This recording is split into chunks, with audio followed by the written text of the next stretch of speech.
Halo, selamat siang dokter. Halo ya, selamat siang. Ya, suara saya kedengaran dok? Ya, jelas? Jelas, jelas. Oke.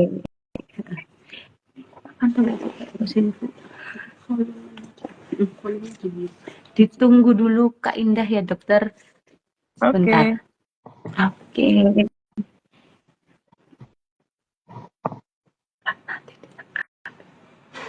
Sudah Oke, lumayan banyak yang udah bergabung ternyata. Oke, dokter Leona. Selamat siang Kak Indah. Halo, selamat siang. Oke. Kak Ah, Terry, apa kabar? Selamat siang, dokter. Selamat siang. selamat siang. Ini lumayan yang gabung ada 16 orang, mau ditunggu dulu sebentar mungkin sampai 20 atau 25 mungkin, Boleh, atau langsung terserah. tunggu dulu mungkin ya. Oke, yang sudah gabung boleh dong tulis di kolom chat dari mana aja ini asalnya. Ini ada banyak ini ya. Yuk, boleh dong di kolom chat tulis nama sama ini asalnya dari mana aja biar nanti kita gampang untuk interaksi.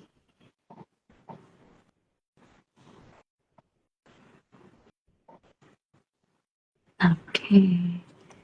Halo Kak Piping. Ya, tunggu dulu ya Kak. Sampai ini yang nonton agak banyak. Karena topik hari ini sangat-sangat pasti sangat bermanfaat ya. Jadi jangan sampai ketinggalan.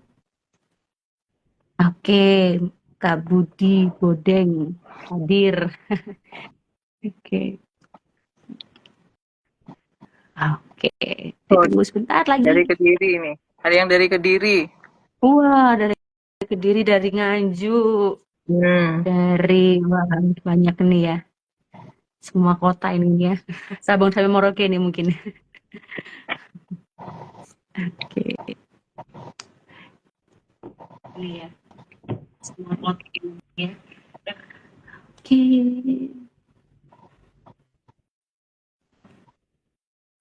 Dari Manado, Boyolali. Hmm. Sidoarjo. Oke. Manado, dari Oke. Atau Manado. mungkin langsung aja ya nanti nanti biar ini saya buka dulu nanti tengah-tengah semoga banyak yang mulai join.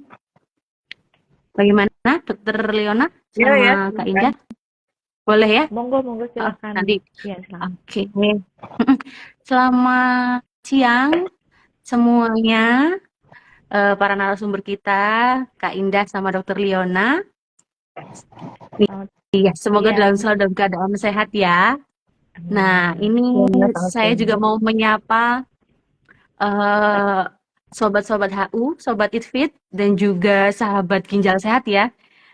Ini kira-kira gimana kabarnya hari ini? Soalnya ini kan hari Sabtu, akhir pekan, biasanya kan males banget untuk apa ini belajar bersama, tapi sudah mau hadir, lumayan 21 orang, 22, dan masih terus menambah. Semoga materi hari ini bermanfaat, dan kita akan bahas tuntas semuanya hari ini. Nah, selanjutnya saya perkenalkan dulu ya.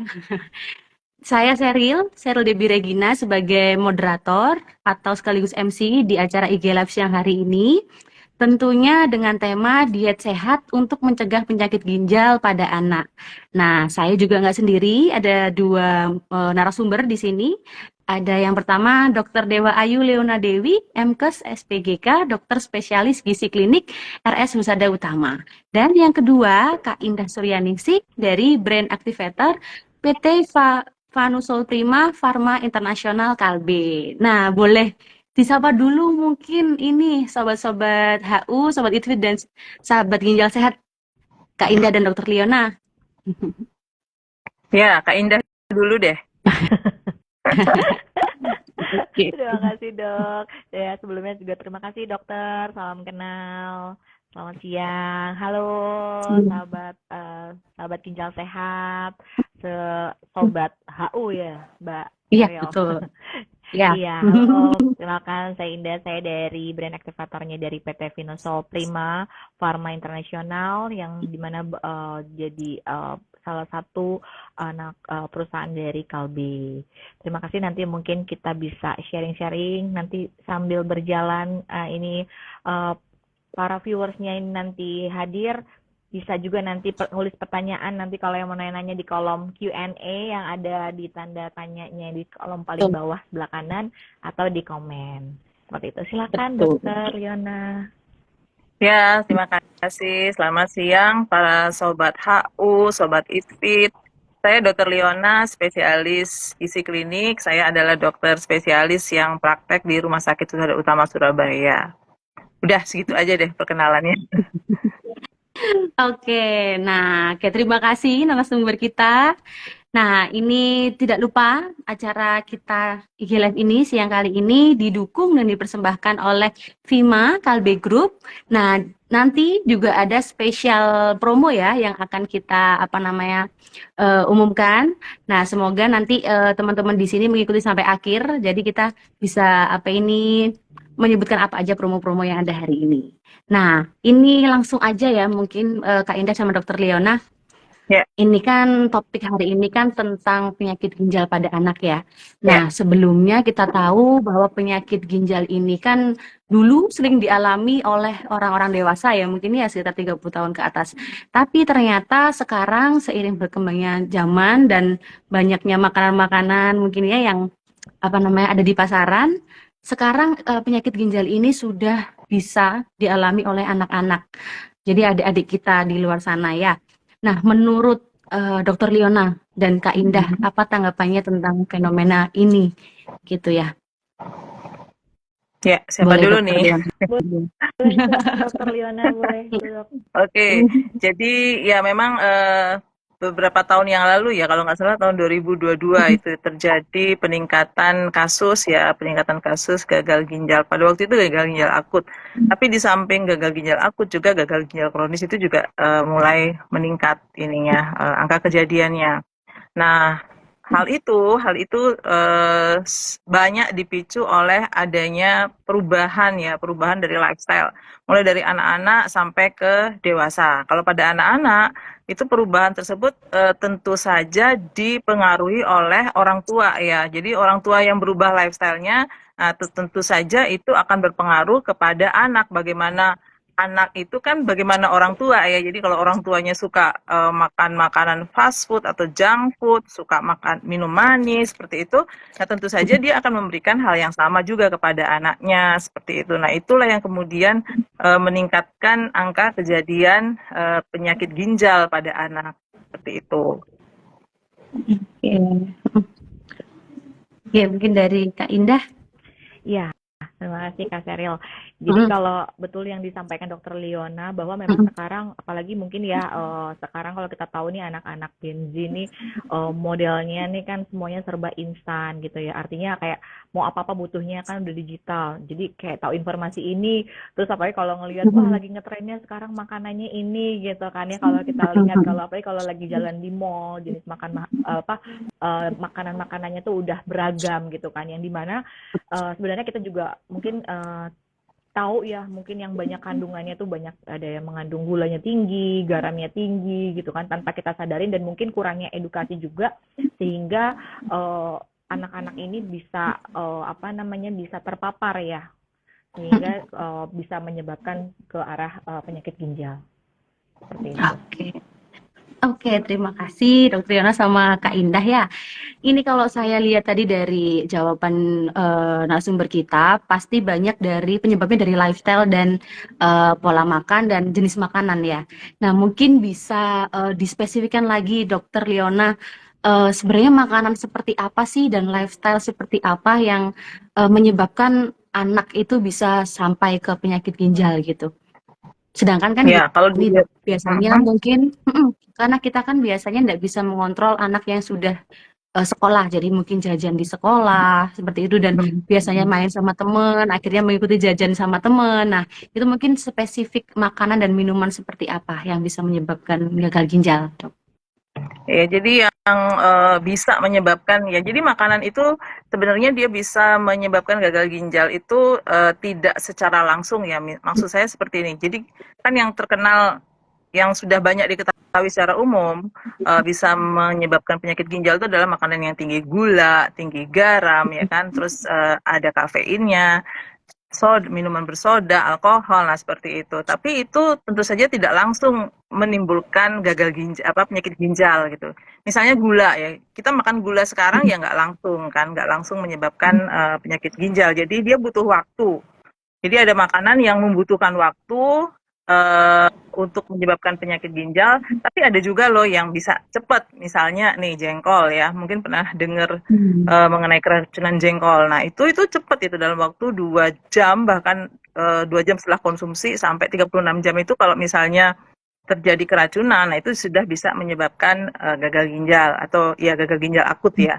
Nah, kalau makanan-makanan yang lain yang biasa kita konsumsi, kalau jengkol kan hanya orang-orang tertentu yang penyuka jengkol yang kemungkinan bisa terpapar seperti itu ya. Tapi kalau makanan lain seperti makanan tinggi gula, makanan yang tinggi garam, kemudian minuman bersoda, kemudian minuman yang mengandung kafein, alkohol, minuman yang mengandung bahan pengawet buatan, pewarna buatan. Nah, seperti itu tuh itu dia membutuhkan waktu ya, membutuhkan waktu berbulan bahkan sampai tahun untuk menimbulkan kerusakan pada ginjal sehingga akhirnya terjadilah penyakit ginjal. Nah, itu tentu saja kalau kita mengkonsumsi makanan itu, jadi makanan yang gula, garam, kemudian juga kafein. Nah, itu kalau misalnya kita konsumsinya dalam batas yang moderat, yang dimoderasi atau dibatasi seperti itu aman-aman aja sih ya. Tapi yang akan menyebabkan kerusakan pada ginjal itu adalah ketika kita mengkonsumsinya secara berlebihan dan dalam jangka waktu yang panjang gitu. Jadi kita tuh tidak bisa mengatakan makanan yang tinggi makan gula sekarang terus besoknya gagal ginjal atau kena penyakit ginjal, enggak seperti itu. Jadi itu membutuhkan proses ya. Nah, prosesnya lewat apa? Jadi misalnya kalau yang natrium, yang garam itu tentu saja kalau kita terus-terusan mengkonsumsi makanan yang tinggi garam itu akan mempengaruhi tekanan darah karena tekanan darah yang terus-menerus tinggi, nah itu pada akhirnya akan mempengaruhi fungsi ginjal. Begitu pula dengan makanan yang tinggi gula. Nah, makanan tinggi gula itu kalau dikonsumsi dalam jangka waktu panjang dan jumlah yang berlebihan, nah itu akan menyebabkan terjadinya diabetes. Nah, dari diabetes itulah kemudian akan menyebabkan terjadinya kerusakan pada ginjal. Begitu pula dengan kafein, misalnya kopi ya, atau kopi atau minuman-minuman kemasan yang mengandung kafein. Kan selain kopi juga ada minuman kemasan yang ada kandungan kafein yang berlebihan. Nah, itu juga seperti itu. Jadi dia tidak secara langsung, tapi melalui proses. Misalnya tadi kalau kafein kan meningkatkan tekanan darah, seperti itu akhirnya terjadilah hipertensi yang berkelanjutan, seperti itu akhirnya menyebabkan terjadinya kerusakan pada ginjal. Terus protein juga ya, makanan yang kandungan proteinnya tinggi, nah itu juga akan berpotensi meningkatkan kerusakan ginjal. Jadi protein itu ketika kita makan, dia kan dimetabolisme di dalam tubuh kita. Nah, hasil dari metabolisme ini harus dikeluarkan melalui urin, melalui ginjal ya. Nah, itu kalau misalnya kita makan proteinnya itu terlalu banyak atau konsumsinya terlalu berlebihan dan dalam jangka waktu yang panjang, nah itu meningkatkan potensi terjadinya kerusakan ginjal. Jadi begitu pula dengan alkohol ya. Alkohol, terus juga bahan-bahan makanan yang mengandung pewarna buatan, pengawet, itu semua juga berpotensi untuk menimbulkan keracunan. Kok keracunan, menimbulkan kerusakan pada ginjal, Gagal ginjal. gitu. Heeh. Oke, jadi gini, saya simpulkan berarti, Mm-mm. makan makanan manis, minum minuman manis itu nggak serta-merta langsung merusak ginjal ya, Dok, ya? Jadi bisa Ya, dikatakan itu adalah akumulasi dari pola makan yang kurang baik dari ya, beberapa tahun gitu iya. ya, Dok, ya? Mhm. Heeh. Nah, Kalau ini juga jarang-jarang ada nih, misalnya, Dok, pertanyaan heeh, ya, gimana? Nggak apa, lanjut ya. lanjut, Dok. Nggak, kalau jarang-jarang minum, misalnya sekarang minum, pengen nih minum manis sekarang, tapi nanti baru bulan depan minum, itu nggak ini sih, tidak akan menyebabkan kerusakan pada ginjal, kan sudah bisa dikompensasi oleh tubuh. Nah, kalau sekarang minum pagi, siang, malam, jadi setiap habis Oke. habis makan itu minumnya minum manis gitu misalnya. Nah, itu ya, itu akan meningkatkan resiko terjadinya kerusakan pada ginjal melalui mekanisme tadi itu, terjadinya resistensi insulin, diabetes, dan akhirnya ke ginjal gitu. Oke. Berarti ini kan ada pertanyaan banyak ya dok, dan ini rata-rata itu langsung menyebutkan jenis makanan seperti Kita tidak jajanan boleh ciki, menyebut permen. merek loh ya. Enggak, Jangan maksudnya sebut. maksudnya Heeh. bukan merek, maksudnya Mm-mm. kayak jajan spesifik seperti ciki, Heeh. seperti permen gitu loh dok. Terus fast food itu berarti Heeh. sama ya dok ya, Iya. makanan tinggi kalori, tinggi garam ya dok ya. Iya, kalau kita tilik satu persatu ya, fast food itu kebanyakan kan kandungan natriumnya tinggi. Ya, ada beberapa jenis fast food itu misalnya apa ya, makanan kentang gitu ya, terus kemudian pizza, terus apalagi Fried chicken. ayam goreng, nah yang gitu-gitu tuh, nah itu mie instan, itu tuh kandungan natriumnya tinggi banget loh ya, kandungan natriumnya bisa sampai 900-an, 1000 miligram itu. Nah itu kalau terus menerus kita makan, misalnya sarapan pagi dengan itu, dengan apa? Dengan kentang goreng yang penuh dengan garam itu. Nah, kemudian nanti siangnya makan dengan ayam goreng gitu misalnya. Nah, malamnya dengan pizza atau makan burger atau apa yang kandungan natriumnya tinggi, kemudian minumnya nanti pakai minuman bersoda atau minuman manis. Nah, sudahlah. Nah, itu terus setiap hari kayak begitu, ya itu akan meningkatkan risiko terjadinya gangguan pada ginjal. Tapi kalau cuma sekali-sekali, misalnya weekend healing, itu is okay gitu loh. Jangan terlalu Oke, strict ya. Heeh. banyak ya. Kecuali memang sudah punya ini ya, udah punya penyakit ya, ya itu memang harus lebih direstriksi lagi. Oke. Oke, Heeh. sama ini dok, berarti itu kan tadi gula dari makanan ya dok. Gimana kalau gula pasirnya sendiri dok? Apakah ada batasan untuk anak kecil dok? Dan kalau misalnya gula dari minuman kemasan gitu kan, juga kita nggak bisa ngontrol ya dok. Dan itu gimana caranya kita mengontrol dok? Kalau gula pasir ya sama aja ya, mau gula pasir, gula aren, gula batu, terus apalagi gula jagung, ya itu tuh Pokoknya semua gula. gula ya, semua gula. Pokoknya kalau anak-anak itu ada ininya, jadi pembatasannya berdasarkan umur. Jadi anak-anak itu agak ribetnya tuh seperti itu. Jadi umur sekian sampai sekian, sekian, sekian sampai sekian, sekian gitu. Kalau orang dewasa kan enak ya, satu misalnya 50 gram gitu kalau orang dewasa. Tapi kalau anak-anak, nah itu lebih ribet. Tapi overall secara umum untuk anak itu adalah dia 5%, maksimal 5% dari total kebutuhan energi per hari pada anak. Gitu cara umumnya. Tapi kalau misalnya mau langsung ke gram-gram gitu, ini saya bacakan ya. Jadi umur 2 sampai 4 tahun itu maksimal 15 sampai 16 gram ya. 4 sampai 7 tahun 18 sampai 20 gram. Kemudian 7 sampai 10 tahun 22 sampai 23 gram. 13 sampai 15, 27 sampai 32, dan 15 19 itu 28 sampai 37 gram. Nah, lebih gampangnya begini daripada nginget gramnya itu kan ruwet ya. Nah, itu lebih gampangnya gini, kita mau pakai takaran apa nih? Mau pakai takaran sendok teh atau mau pakai takaran sendok makan. Nah, kalau sendok teh itu per satu sendok teh itu 4 gram gula per satu sendok teh. Yang standar ya sendok teh. Kadang-kadang sendok itu juga beda-beda loh ukurannya. Jadi ada sendok teh yang cekung banget, ada yang datar. Nah, yang cekung banget itu ya jadi lebih lebih apa namanya? Kalau disendokkan itu jadi lebih berat gulanya. Yang paling bagus sih kalau benar-benar mau itu pakai yang sendok yang measuring spoon itu yang ada tulisan-tulisannya itu, biasanya orang-orang buat kue itu. Nah, dia pakai itu kan yang cekung-cekung dan sudah terstandar itu pakai yang itu. Tapi kalau mau pakai sendok teh rumah tangga itu sekitar 4 gram, anggapnya sekarang 4 gram ya satu sendok teh itu. Jadi kalau anak-anak itu rata-rata antara 3 sampai 4 sendok teh per hari itu untuk ininya, untuk mulai dari kalau anak-anak umur sekitar 2 sampai 7 tahun itulah ya sekitar 4 sendok teh per hari. Nah, terus kalau tadi apa tadi minuman kemasan ya. Nah, minuman Mm-mm. kemasan itu, nah itu perlu diperhatikan. Jadi para orang tua, kan anak-anak tuh yang membelikan makanan dan minuman tuh orang tuanya. Nah, para orang tua itu harus mulai membiasakan diri atau rajin membaca nutrition fact yang ada di balik makanan itu. Mm-mm. Karena banyak banyak juga tuh kandungan gulanya di dalam minuman tersebut. Contohnya gini aja. Contohnya misalnya teh ya, teh kemasan yang botol 600 mili itu, nah itu sekitar 20 gram ya. Sekitar Mm-mm. 20 gram kandungan gulanya.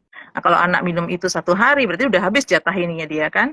Jatah Mm-mm. gulanya dia udah habis Konsumsi dari gula. minuman aja. Heeh. Belum lagi nanti anak itu ngemil kan, ngemil kue, ngemil permen, terus nanti minta es krim, terus nanti minta susu kotak gitu kan. Jadi banyak lebih dari yang dibutuhkan, lebih dari standar yang dibutuhkan untuk asupan gula. Terus contoh lagi kayak minuman itu, minuman susu kotak yang berasa-rasa, yang ada rasa-rasa Hmm. coklat, rasa stroberi, rasa macam-macam lah. Itu tuh juga agak tinggi kandungan gulanya, itu sekitar ada 18 sampai 20 gram ya per ininya, per kotaknya. Kalau yang plain, yang kemasan plain itu lebih sedikit kandungan gulanya. Kan dia dia cuma ada rasa manis dari susunya, laktosanya sendiri. Jadi tidak ada tambahan gulanya. Itu yang dari minuman kemasan yang banyak di minum anak-anak ya, kan biasanya itu kan yang kemasan dalam botol Masak. itu, kemudian juga ada minuman-minuman botol yang lain. Nah, belum lagi nanti kalau anak yang sudah agak gede dikit, dia suka sekali minuman bersoda kan. Nah, itu juga hampir 27 gram ininya, kandungannya di dalam satu kaleng itu.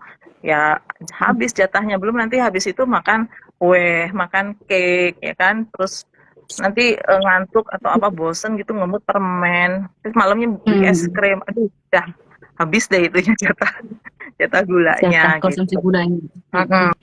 Mm-mm. Oke, berarti orang tua ini harus benar-benar cermat ya dok ya. Jadi sebelum membeli minuman kemasan, alangkah baiknya dilihat dulu kandungan gulanya gitu ya dok ya.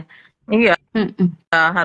harus diperhatikan. Jadi Mm-mm. ya itu balik lagi kalau anak-anak yang masih di bawah umur ya, maksudnya dia masih balita gitu yang full dalam pengawasan orang tua, nah itu memang harus orang tuanya yang ini. Tapi kalau anak-anak yang sudah usia sekolah yang seperti Seri bilang tadi kan di sekolah gitu kan, nah itu anaknya yang harus diedukasi pelan-pelan, diedukasi. Jadi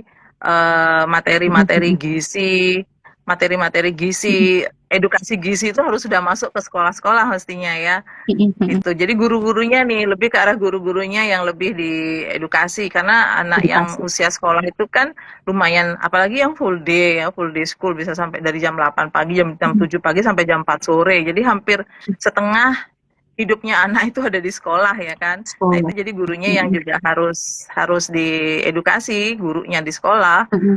gitu. Oke. Ini mohon izin ada pertanyaan dari Luciana Apriliani dok. Ini Mm-mm. pertanyaannya apakah penggunaan gula berlebihan itu bisa bikin anak tantrum? Tuh dok, apakah ada kaitannya mungkin ya dok? Itu ya, jadi itu memang ada penelitiannya ya, penelitian yang penelitian yang menghubungkan antara asupan gula yang berlebihan dengan tantrum pada anak itu memang ada seperti itu. Dan memang beberapa penelitian membuktikan bahwa memang ada kecenderungan seperti itu sehingga pada Hmm. anak-anak yang mengalami gangguan perhatian itu, yang ADHD seperti itu kan memang disarankan untuk mengurangi asupan gula. Hmm. Karena memang ada penelitiannya. Ada juga, tapi kan biasa kan penelitian ada pro dan kontra ya.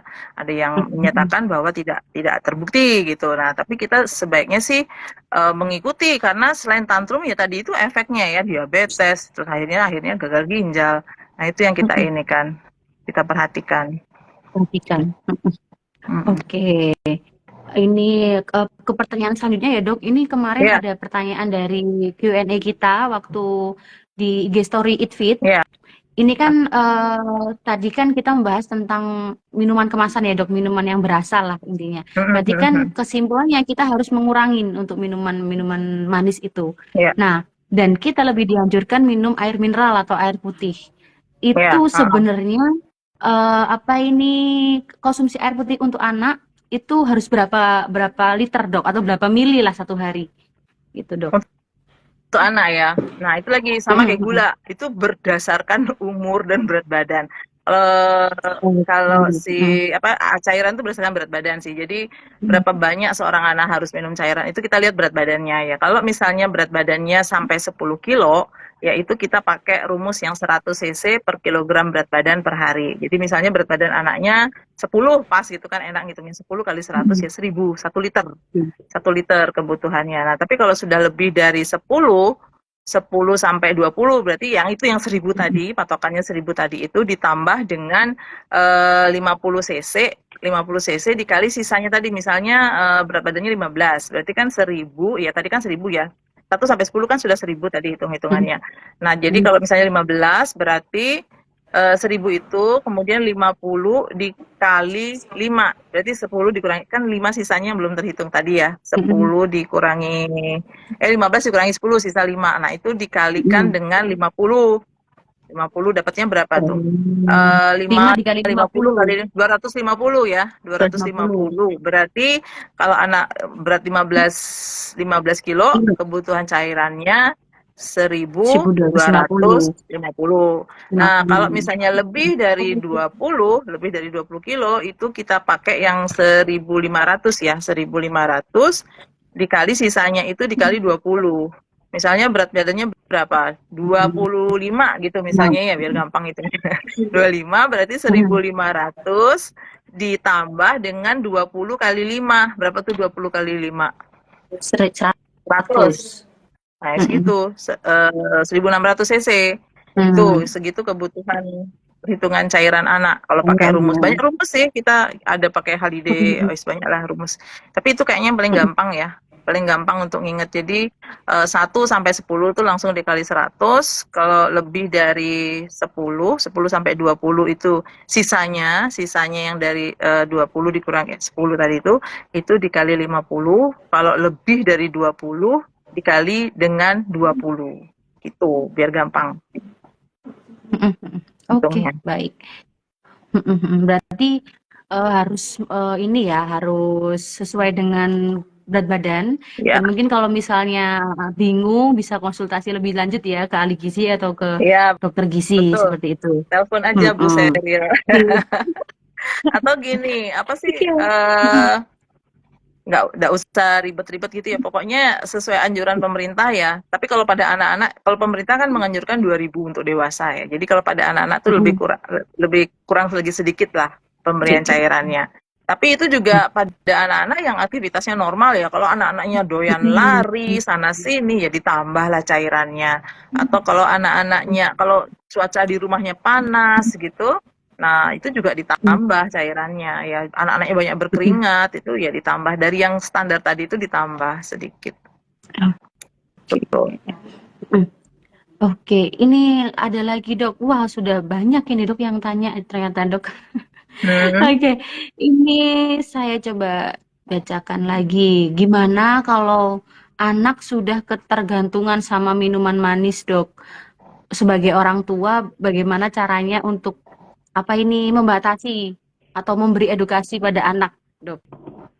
Anaknya umur berapa? Kalau dia sudah anak sekolah, semestinya bisa ya di ini ya. Semestinya bisa di pelan-pelan, diedukasi pelan-pelan. Tapi kalau anaknya memang masih bayi itu kembali kepada ibu. Tuh ibu harus jadi raja tega ya. Kalau anaknya masih anak-anak gitu yang belum bisa diedukasi gitu tuh ya kita yang harus, ibu tuh walaupun dia nangis gitu ya pelan-pelan, mungkin bertahap ya. Misalnya anak yang hampir setiap kali selesai makan tuh harus minum minuman manis gitu kan. Nah itu bertahap, menguranginya itu bertahap. Misalnya kalau ibunya yang bikinin teh gitu, atau misalnya apa ya, anggapnya kita kasih teh gitu ya, teh kemudian dikasih minum gula gitu ya. Nah pelan-pelan itu kurangi dosis gulanya gitu. Misalnya biasanya ngasih 1 sendok teh atau 2 sendok teh. Kalau misalnya biasa 1 gelas gula itu dikasih 2 sendok teh, nanti kita kasih pelan-pelan aja supaya nggak terlalu dirasakan oleh anak itu. Jadi misalnya kasih 1,3/4 sendok teh gitu. Nanti besoknya dikurangi lagi pelan-pelan. Kalau drastis nanti anaknya ngamuk ya kan. Itu kalau misalnya itu. Terus kalau permen-permen doyan permen itu ya pelan-pelan pelan-pelan dikurangi atau dialihkan ke ini yang lain, jenis-jenis camilan yang lain.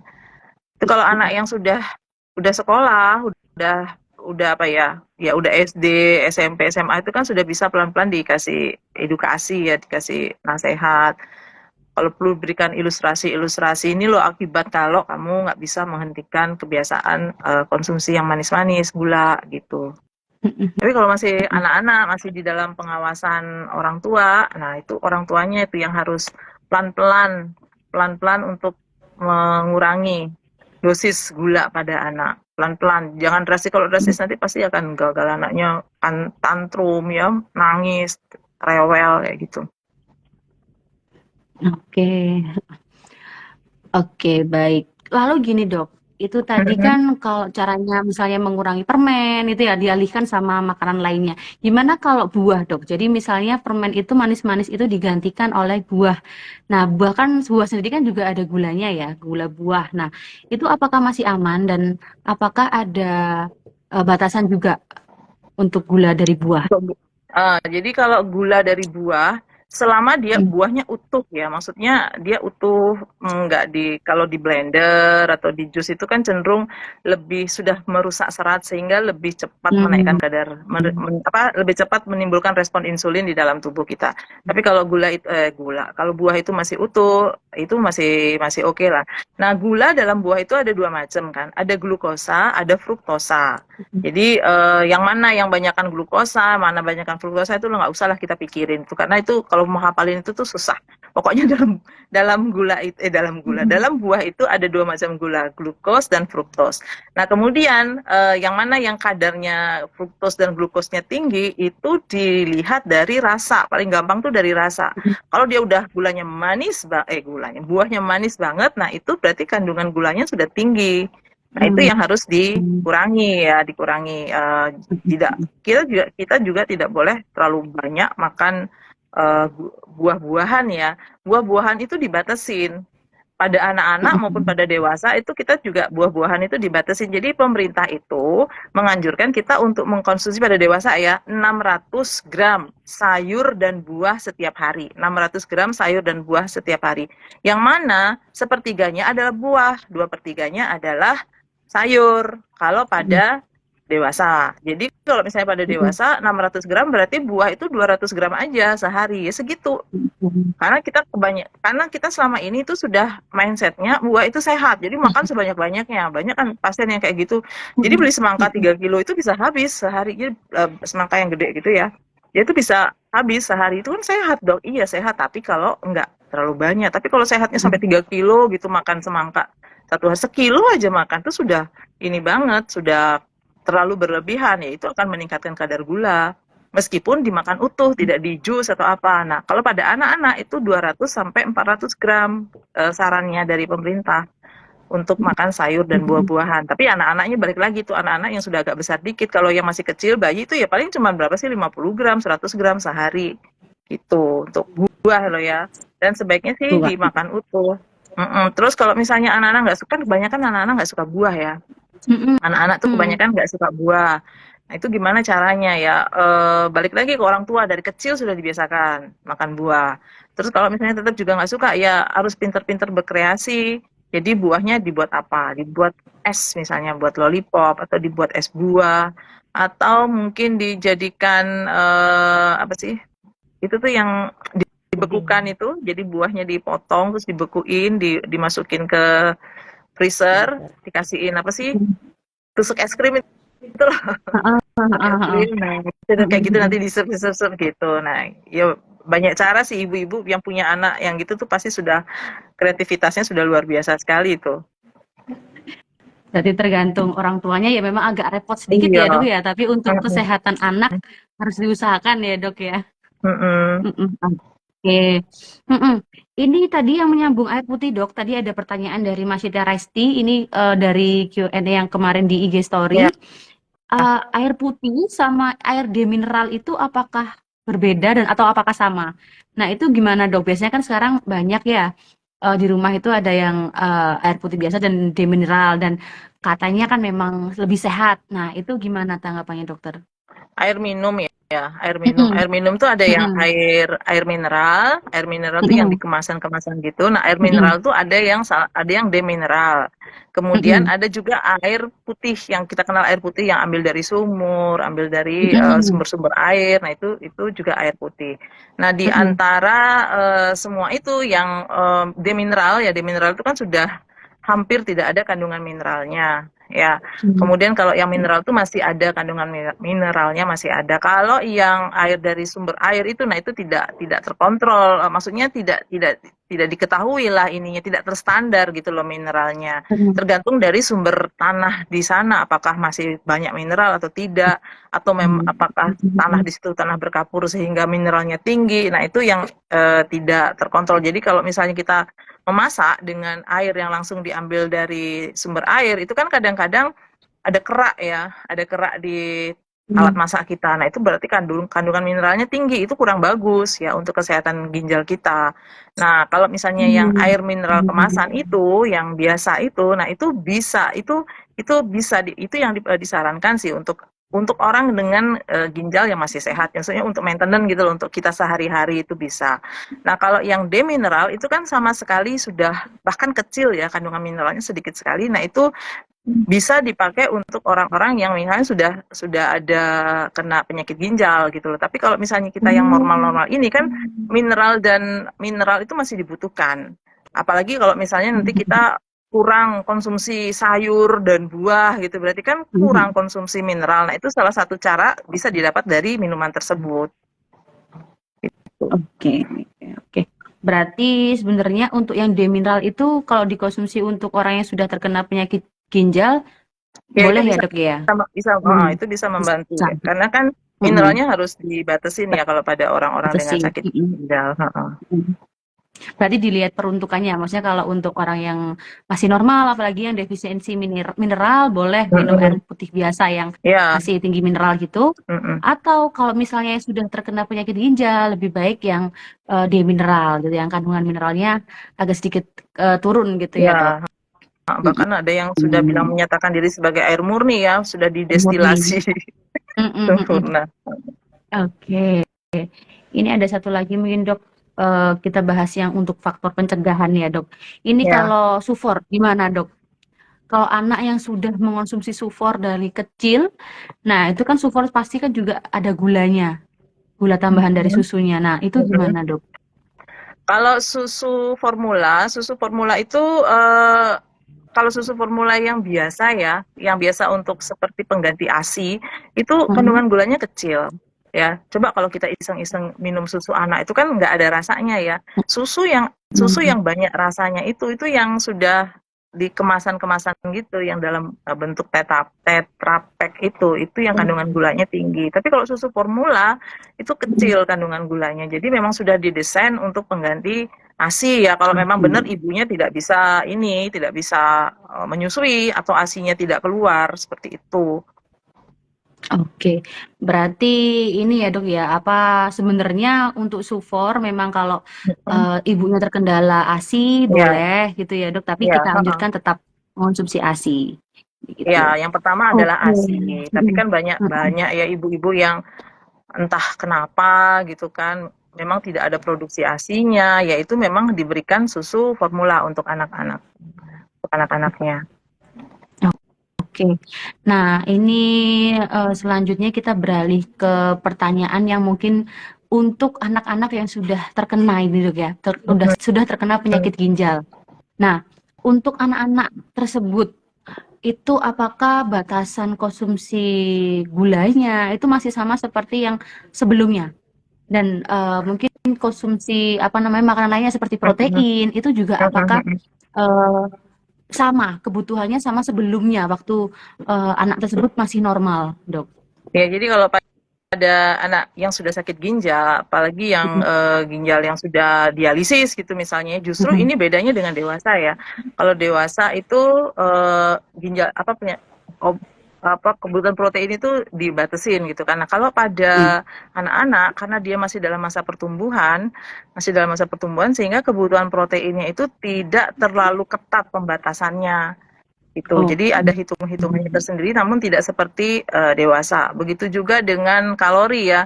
Yang diutamakan itu kalori. Jadi kalorinya itu kalori pada anak itu harus sama dengan saat dia tidak sakit, minimal sama gitu. Kalau untuk kebutuhan protein, tadi kan pertanyaan kebutuhan protein ya, itu tergantung dari derajatnya. Kalau misalnya dia derajatnya 3 gitu ya, derajatnya 3 itu dia bisa sampai 100 sampai 120% dari kebutuhan, malah naik ya, karena dia butuh ini, butuh apa namanya?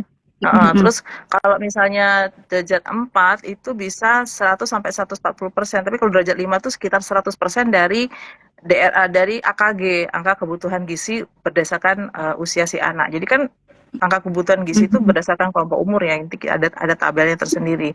Itu kita lihat berdasarkan itu. Terus kalau untuk gula, itu harus dibatasi kalau yang gula. Pokoknya yang gula, terus apa yang minuman-minuman apa kafein yang gitu tuh, minuman pada anak itu juga ada yang ada kandungan kafeinnya. Kadang-kadang anak-anak juga dikasih kopi gitu itu ya harus dihentikan ya. Tapi kalau kalori, protein, nah yang gitu tuh tetap dia. Tetap. Justru protein Tapi akan lebih tinggi ya, Dok ya? iya, asupan protein apalagi kalau dia sudah di dialisis ya, dialisis Dialisis. lewat mesin HD atau lewat peritoneal dialisis itu menurut literatur, menurut guideline itu malah antara 100 sampai 120, bahkan ada sampai 140% dari kebutuhan normalnya. Tapi jangan macam-macam untuk ibu-ibu yang anaknya gitu, sebaiknya harus konsultasikan ya. Konsultasikan ke dokternya yang merawatnya, berapa sih kebutuhannya, seperti itu. Oke, nah ini mumpung ada Kak Ida juga ya. Nah ini kita beralih pertanyaan ke Kak Indah. Nah ini kan tadi untuk untuk anak yang sudah HD memang ada peningkatan kebutuhan protein, namun kebutuhan gula ini juga harus dikontrol. Nah, apakah ada produk dari Kalbe ini sendiri yang mendukung anak-anak ini dengan penyakit ginjal, dan berapa kandungan gulanya di dalam produk tersebut, Kak Indah? Oke, baik, terima kasih Kak Sheryl. Ya, kalau untuk dari kita sendiri, dari Kalbe sendiri, kita ada produk namanya Neprisol dan Neprisol D. Memang untuk saat ini Neprisol dan Neprisol D ini masih diperuntukkan untuk pasien yang dewasa. Nanti mungkin boleh dibantu koreksi ya, Dok. Kalau untuk kandungannya sendiri untuk anak-anak kan biasanya juga ada takaran tergantung dari anak-anaknya ini usia berapa.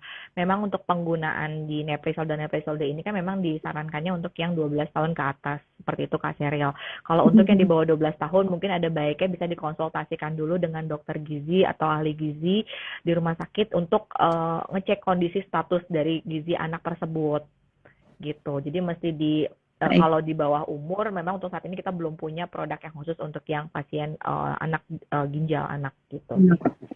Berarti lebih dari 12 tahun ke atas ya, Kak? Iya, kalau memang mau digunakan biasanya memungkinkan hanya perlu konsultasi dengan dokter atau ahli gizi seperti itu untuk takaran sajinya seperti itu. Untuk produknya sendiri, misalkan katakan nanti ada pasien yang memang usianya lebih dari 12 tahun, katakan 14 atau 15 tahun. Nah, itu apakah susu tersebut bisa digantikan sebagai makan atau untuk selingan aja sifatnya? Ya, baik. Kalau untuk Neprisol dan Neprisol D ini mungkin saya menjelasin kalau untuk Neprisol ini kan memang dengan kondisi pasien dengan yang pradialisis. Jadi memang ada gangguan ginjal namun belum cuci darah atau belum dialisis. Kalau untuk Neprisol D ini diperuntukkan untuk pasien-pasien yang memang sudah ada gangguan ginjal dan sudah mengalami dialisis atau cuci darah. Seperti itu. Nah, kalau ditanya misalnya ini sebagai makanan pengganti kah atau memang sebagai makanan selingan kah? Nah, ini bisa dilihat lagi kondisinya dari pasiennya. Apakah pasiennya ini memang benar-benar saat ini tidak bisa makan sama sekali, mungkin saran ini sebagai makanan pengganti. Tapi kalau memang pasiennya masih mengkonsumsi makanan oral gitu ya, artinya masih bisa makan normal, ya ini sebagai makanan salingan seperti itu. Untuk penggunaannya bisa 2-3 kali dalam sehari, Kak Sheryl. Oke, jadi tergantung peruntukannya ya Kak, dan memang kita sarankan untuk konsultasi terlebih dahulu sama dokter gitu ya Kak. Iya, Mhm, supaya biar nggak salah penyajiannya karena kan status betul. pasiennya berbeda-beda kondisinya. Mhm Mungkin mhm apakah mhm ada komplikasi penyakit lainnya atau tidak. Nah, itu disesuaikan mhm. dengan derajatnya seperti itu. Oke. Ini kebetulan ada pertanyaan Kak Indah dari Kak Happy_Handayani. Mau tanya untuk anak-anak yang sudah HD, apakah dosis Nefisolde sama dengan dewasa? Oke, baik. Tadi mungkin kita Mhm sudah sempat mhm. informasi untuk Kak Happy. Nah, ini untuk sebaiknya dikonsultasikan dulu dengan dokter gizi atau ahli gizinya supaya bisa tahu status gizi si anak tersebut gitu kan ya. Karena kan biasanya beda-beda. Kalau untuk normalnya sendiri kan memang takaran sajinya ini pengkonsumsiannya 1 gelas. 1 gelas itu setara dengan energinya sendiri di 320 kilokalori per saji, lemaknya di 10,5 gram atau 31%, proteinnya di 12 gram atau 14% untuk yang dialisis ya. Ini untuk yang karbohidratnya di 43 gram atau 55%. Gitu. Oke, ya, oke mungkin sudah jelas ya Kak Happy. Heeh, oke. Ini sedikit menginfokan lagi ya Kak Indah, kita akan ada promo untuk pembelian Episol D. Nah, ini nanti kita akan apa namanya pilih berdasarkan apa namanya kita akan pilih mungkin dari masing-masing pertanyaan ini yang menarik. Nanti kita akan umumkan di IG Nefrisol gitu ya. Mm-mm. Nah, ini saya lanjutkan lagi ke Dokter Liona mungkin ya.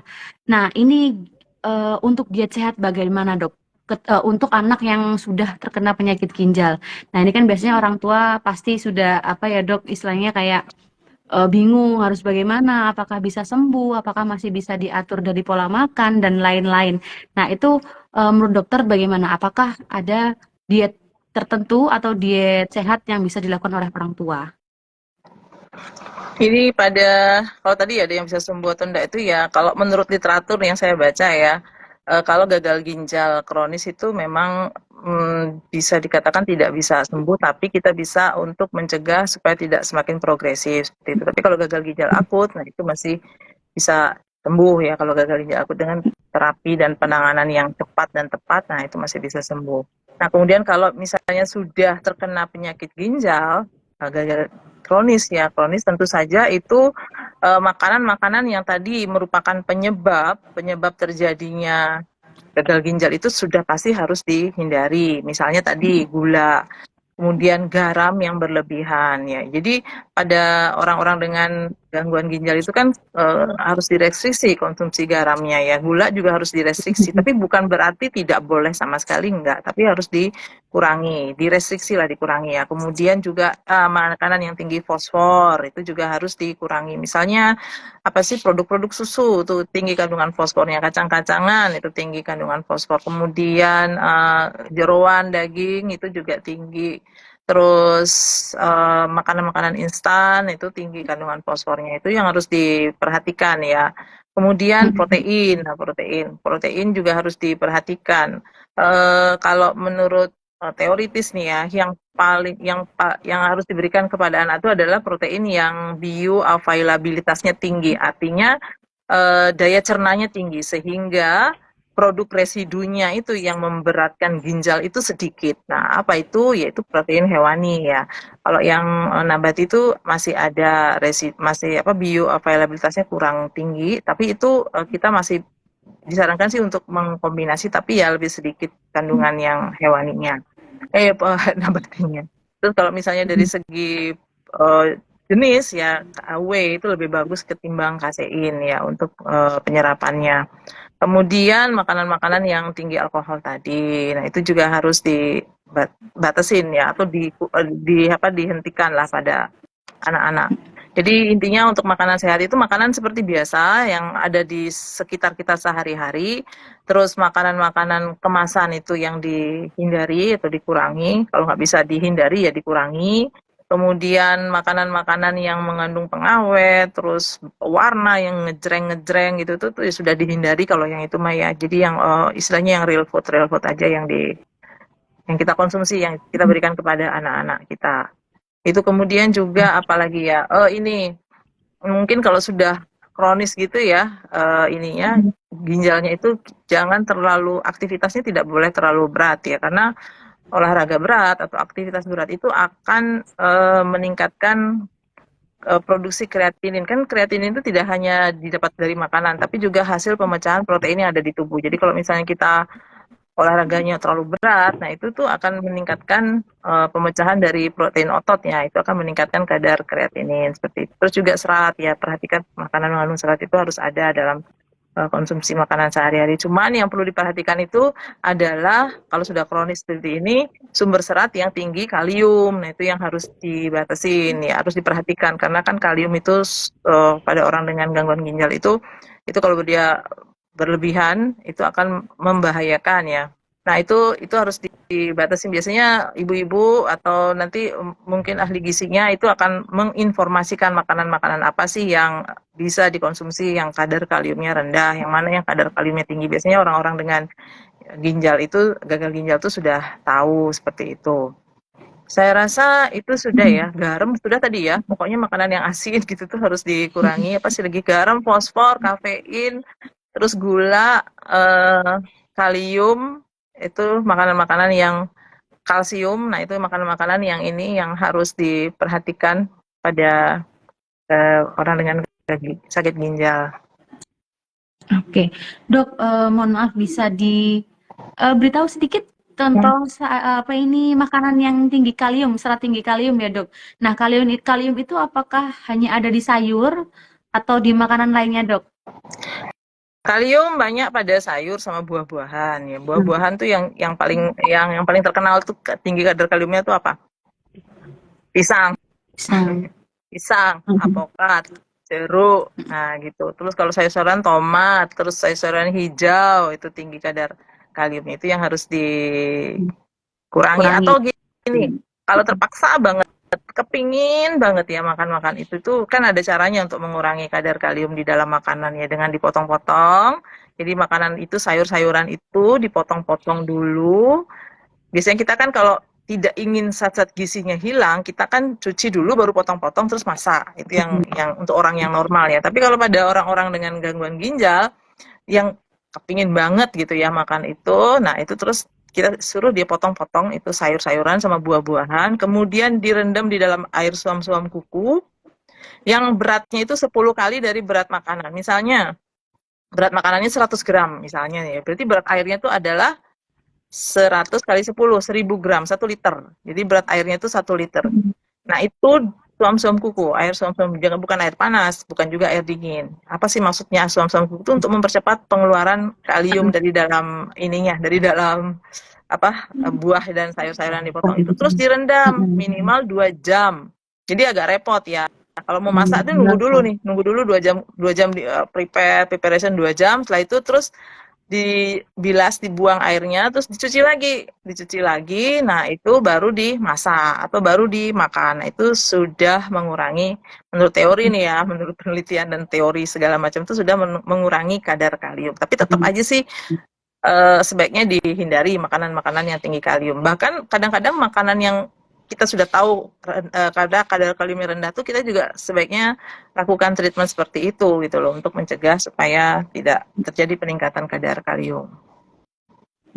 Oke, karena ini Dok, biasanya kan orang-orang mungkin tidak tahu ya kalau sayur sama buah itu sehat. Jadi ya kan sehat gitu Dok. Sebenarnya sayur sama buah itu kan ada kandungan kalium yang untuk anak yang sudah mengalami penyakit ginjal itu harus dibatasi gitu ya Dok. Jadi untuk takaran pastinya harus berapa, mungkin nanti bisa konsultasi lebih lanjut begitu di ahli gizi maupun dokter gizi gitu ya.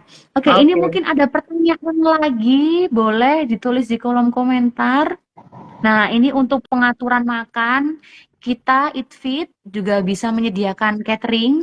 Jadi untuk semua penyakit, boleh untuk orang tua yang mungkin tidak bisa menyiapkan makanan, keterbatasan waktu dan lain-lain, boleh untuk ini kontak kami di Eat Fit untuk berlangganan catering begitu. Nah, ini mungkin ada pertanyaan lagi. Gimana? Catering Eat Fit itu kan diawasi. Jadi sebelum catering ya itu masih bisa ya melakukan konsultasi gratis ya. konsultasi gratis kepada ahli gizinya kan untuk ini, untuk penentuan jenisnya seperti apa, makanannya seperti itu ya. Di Eatfit kan Jadi seperti itu. lebih Terus juga, dan yang penting itu ongkirnya itu loh, apa ada ongkir apa enggak, itu kan orang-orang pada pada apa ya, pada sebel gitu kalau misalnya udah udah sebel ya. pesen makanan. Heeh, Mm-mm. Oke, gitu. nanti masalah ongkir bisa ini kontak kami karena biasanya akan Mm. ada promo-promo juga. Jadi silakan yang apa namanya penasaran atau pengen berlangganan catering bisa menghubungi di Eatfit, kontaknya ada di bio. Nah, oke, ini mungkin kita move karena kebetulan sudah hampir 2 jam kita menemani ini ya. Maaf, Dua 1 jam. Satu jam. jam, Jadi, 2 jam iya, kok, 2 jam, 2 jam. 2 jam. Oke, ini kita percepat sedikit, tapi ada apa namanya pertanyaan satu yang sangat menarik ini untuk Kak Indah ini mungkin ya. Kan Nevrisol itu produk susu. Nah, ini kebetulan ada pertanyaan, bisakah Nevrisol ini digunakan untuk membuat kudapan seperti puding atau campuran fla atau ya seperti itu, maksudnya dibuat untuk olahan kue. Dari Kak Poni underscore Nia, boleh dibantu untuk menjawab Kak Indah? Iya, olah. Oke, baik. Terima kasih Kak Serial. Oke, terima kasih Mm-mm. Kak Poni underscore Nia untuk pertanyaannya. Ini benar cocok sekali Neprisol D ini ya.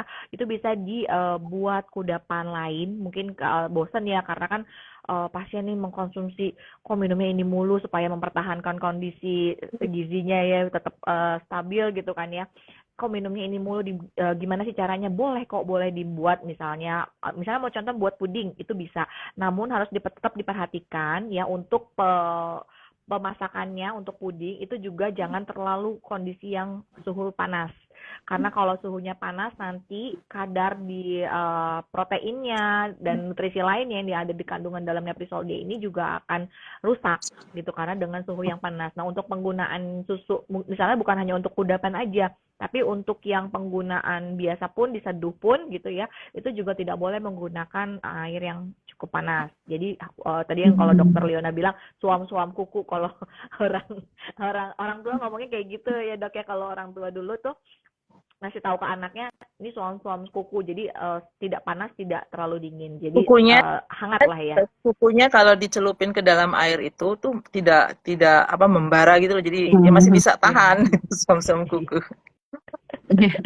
Ini hanya istilah ya seperti itu kurang lebihnya Kak Serel jadi bisa digunakan yang lainnya mau dibuat fla atau mau dibuat apa tapi harus Mhm. tetap diperhatikan dalam penyajiannya tidak dalam kondisi yang panas untuk Oh, suhunya Jadi seperti itu. intinya mhm.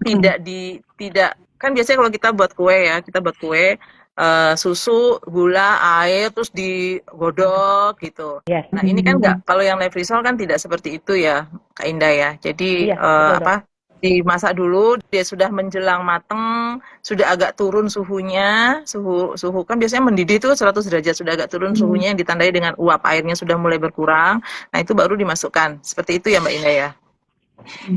Ya kurang lebih seperti itu dok. Tapi memang sarannya kalau bisa jangan terlalu panas dok sampai Iya, 100. heeh. Mm-mm. Oh, jadi harus di bawah 100 itu baru bisa seperti itu. Iya. Jadi untuk Untuk pengkonsumsian variannya, mhm. jadi Oh, kalau mohon maaf saya tambahkan lagi. Jadi untuk penyajiannya mungkin airnya kalau bisa masaknya pakai air yang udah matang aja. Tadi kan dokter juga menyarankan kan jangan pakai air itu ya apa namanya air putih gitu kan. Takutnya Air ada sumur, kandungan mineral air lainnya. gitu. Iya, Nah, heeh. jangan pakai air putih itu kan takut dari air sumur kita nggak tahu kandungan mineralnya. Tapi kalau bisa pakai air yang mineral aja gitu, yang udah tahu gitu kan. Jadi udah bisa masak. Jadi nggak terlalu nunggu sampai 100 derajat gitu takut ngerusak kandungan dari proteinnya seperti itu. Oke. Untuk variannya sendiri, Kak Indah, karena kan fla atau kue kan macam-macam ya, bisa dibuat Mm-mm, coklat dan lain. mm-mm. Apakah susu Nevrisol ini ada banyak variannya juga? Nah, betul sekali. Jadi kita ada 2 varian ya. Tadi kalau kita ngomongin dokter mengatakan bahwa sekarang lifestyle-nya tuh pada minum kopi dan lain sebagainya. Kita juga punya loh. Ini ada cappuccino dan vanilla. Jadi kayaknya ya untuk pasien-pasien yang cuci darah nih bisa juga merasakan rasanya minum kopi itu gimana dari ini apa flavor dari si cappuccino-nya Nevrisol D. Oke. Jadi ini ya tetap bisa ngerasain kopi ya Mbak Iya, ya Kak ya. Heeh, jadi nggak perlu ini kalau pengen kopi monggo gitu ya ya Kak ya. iya. Heeh. Jadi sambil Oke, minum susu, aromanya udah aroma kopi. aroma kopi. Lumayan mengobati rasa ini Sambil ya kangen sama kopi ya sambil ya Kak ya. diatur ambience-nya kayak di ala-ala kafe gitu ya. Oh, betul dok, betul. Wah, Suasananya menarik gitu sekali. ya Dok. Hmm. Mungkin Kak Cheryl kita nanti mungkin bisa berkolaborasi kali ya dengan Eat Fit ya, nanti ya. Boleh, oh, boleh banget Kak itu boleh banget ditunggu ya Kak ya. Iya, betul. Nanti yang tadi saran dari dokter, ambience-nya seperti di tempat-tempat kopi. Mungkin nanti kita sulap kali ya ruang HD-nya, nuansa-nuansa kayak, ya Biar kan, lebih kayak nyaman di, gitu ya. iya betul. Jadi merasakan juga nih gitu kan minumnya minum susunya, tapi juga ada kayak oke berasa nongkrong di tempat kopi gitu kan. Jadi apa namanya nggak usah khawatir ya. Jadi sekarang ini banyak produk yang mendukung. Jadi untuk orang tua yang apa ini anak yang mengalami penyakit ginjal, jangan khawatir karena kita masih ada produk-produk dan masih bisa menciptakan apa ya istilahnya suasana biar anak itu tetap semangat menjalani aktivitasnya sehari-hari. Nah, ini untuk produk tadi sendiri Kak Indah, ini cara mengonsumsinya bagaimana? Untuk Ataukah selain diseduh, dibuat cake, mungkin ada lagi apa namanya contoh-contoh cara konsumsinya ini?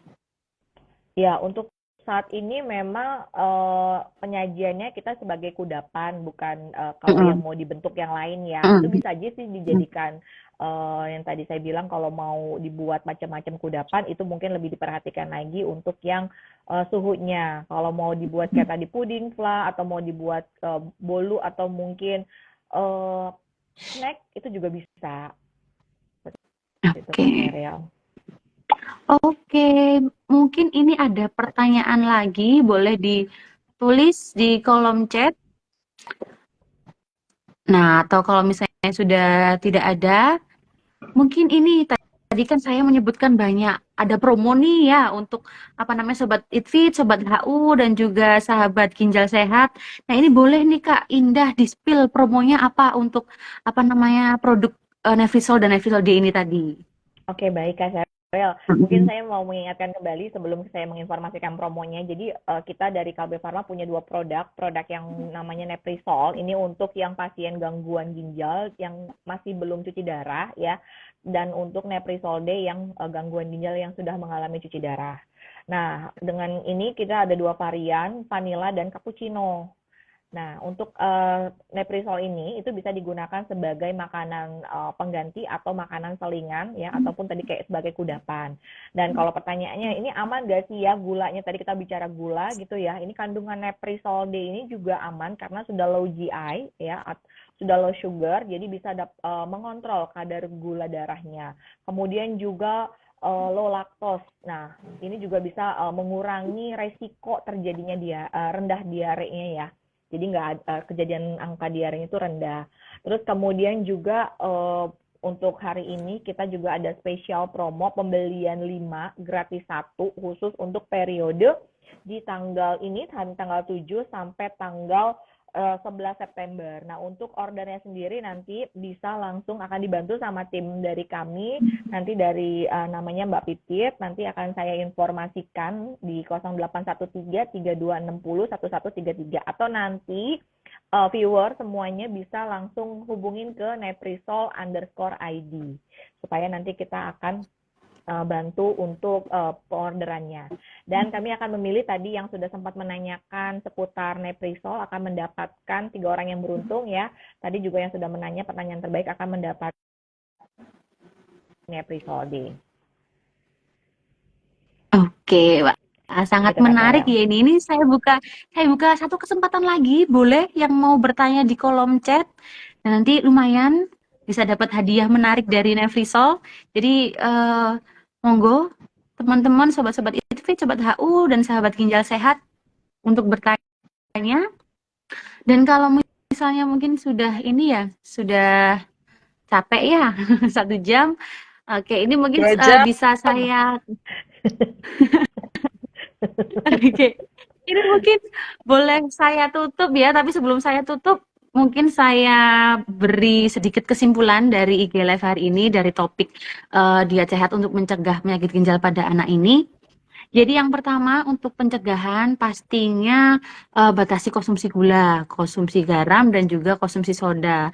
Nah, ini maksudnya itu bukan yang apa namanya berlebihan. Jadi masih boleh tapi dalam moderasi. Jadi nggak serta-merta makanan-makanan tersebut langsung menimbulkan penyakit ginjal, tapi hal tersebut adalah akumulasi dari pola-pola hidup, pola-pola makan yang sudah lama. Begitu. Nah, untuk yang sudah terkena penyakit ginjal, khususnya untuk anak-anak, pastinya ada pembatasan konsumsi kalium.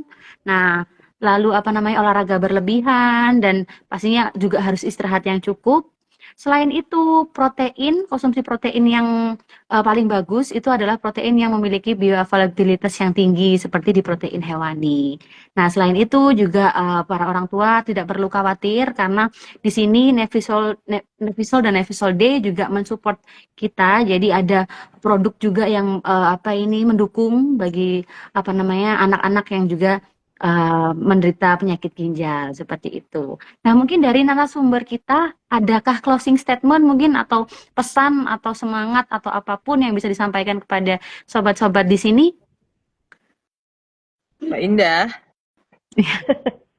Dokter Liona, ini ke saya pertama terus saya jadi nggak enak nih dok. Loh, nggak Ya udah karena apa-apa. oke baik karena dokter yang meminta saya jadi saya akan menginformasikan. Jadi closing statementnya adalah gagal ginjal ini bukan berarti gagal hidup. Jadi Neprisol ini merupakan pelopor nutrisi pejuang ginjal di Indonesia dan harapannya kita dari PT Kalbe Farma ya yang di bawah naungan PT Vima kita juga bisa dapat memenuhi nutrisi tepat untuk kualitas hidup yang meningkat. Seperti itu. Silakan dokter. Oke. Ya, jadi untuk mencegah karena angka kejadian penyakit ginjal pada anak akut maupun kronis itu semakin meningkat. Nah, jadi diperlukan suatu awareness ya, karena anak-anak ini masih di bawah asuhan dari orang tuanya. Jadi diperlukan awareness dari para orang tua, kemudian juga guru-guru di sekolah, mengenai makanan-makanan yang berpotensi untuk merusak ginjal di kemudian hari. Nah, itu harus apa ya sudah menjadi suatu lifestyle gitu ya untuk mengurangi atau bahkan mungkin menghindari makanan-makanan yang berpotensi untuk merusak ginjal anak-anak seperti itu. Oke. Oke, cukup mungkin terima kasih untuk Dokter Liona dan juga Kak Indah yang sudah menyampaikan apa namanya jawaban-jawabannya sangat bermanfaat pastinya untuk sobat-sobat Itfit dan sobat HU dan sekaligus sahabat ginjal sehat. Semoga kita bisa bertemu kembali ya dan sampai bertemu kembali salam sehat semuanya. Oke, selamat siang. Selamat siang. Selamat Terima kasih siang. atas perhatiannya. Terima kasih. Semoga sehat semua, sehat selalu. Amin, amin. Terima kasih Dokter Liona, Kak Terima kasih Terry. Mbak Indah, Iya, terima Sheryl.